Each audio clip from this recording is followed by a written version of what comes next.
C'est l'été, on l'a vu cette semaine, il a fait bien chaud, les vacances approchent à grands pas et on va vous aider avec Caroline Minos à arroser efficace. Alors on arrose quand et on arrose comment? Alors, on arrose le soir. Voilà, comme ça au moins c'est dit.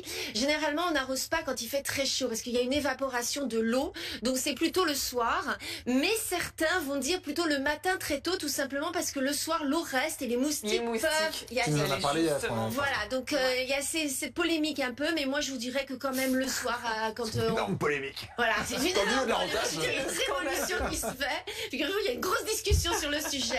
Et alors une autre discussion, vous allez me dire, oh elle exagère, mais souvent les gens, qu'est-ce qu'ils font? Ils arrosent les feuilles. Vous savez, ils sont là, j'arrose les feuilles. Il n'y a aucun intérêt. Hein, je vous le rappelle, on arrose les racines des plantes parce que les plantes boivent par les racines. Donc on n'arrose pas les feuilles. Voilà, c'est les deux principes pour arroser. Le combat de Caroline ce matin, on arrose les plantes. Exactement. Bon, alors, le problème, c'est que l'été, on est souvent, beaucoup sont en vacances. On n'est pas là. Alors si on peut pas installer un système d'arrosage, il y a quoi comme solution? Alors vous avez ce qu'on appelle les oyas. Alors les oyas, c'est quoi? C'est ça, tout simplement. C'est ces pots en terre cuite. Vous allez les enterrer, les mettre dans la terre jusqu'à ce niveau-là, à peu près. C'est généralement en argile. Ils sont faits de façon artisanale. Vous en trouverez dans le commerce et moi je vous recommande d'en acheter auprès des fabricants français et qui travaillent justement l'argile.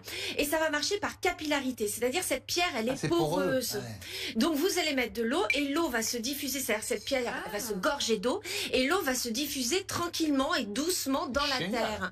Donc dans les champs d'oliviers, dans le sud de la France, on met des oyas en terre qui sont énormes, qui ont des contenances vraiment importantes pour pouvoir arroser de grosses parties de terre. Mais là, donc, ça arrose quelle surface par exemple, ça c'est une surface qui va arroser 1 mètre carré et vous allez avoir une autonomie d'environ 15 jours, ce qui est énorme.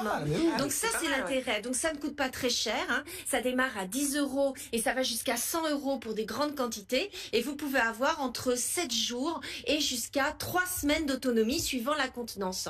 Donc ça a 4000 ans. Ce système et on l'utilise également en Afrique, il faut savoir. Alors vous avez aussi des oyas de balcon, c'est-à-dire ce sont ces petits produits qui sont un peu étranges de forme et donc c'est cette partie-là qui est poreuse que vous allez mettre dans la terre, vous remplissez d'eau et bien sûr vous n'oubliez pas de mettre le couvercle pour éviter l'évaporation et là vous aurez 3-4 jours d'autonomie. Ah oui, pas plus. Non, pas plus. Mais là regardez, vous avez des choses très jolies, vous avez celle-ci, ça c'est très joli, c'est déco et surtout, eh bien vous êtes libre, vous pouvez partir en vacances tranquille.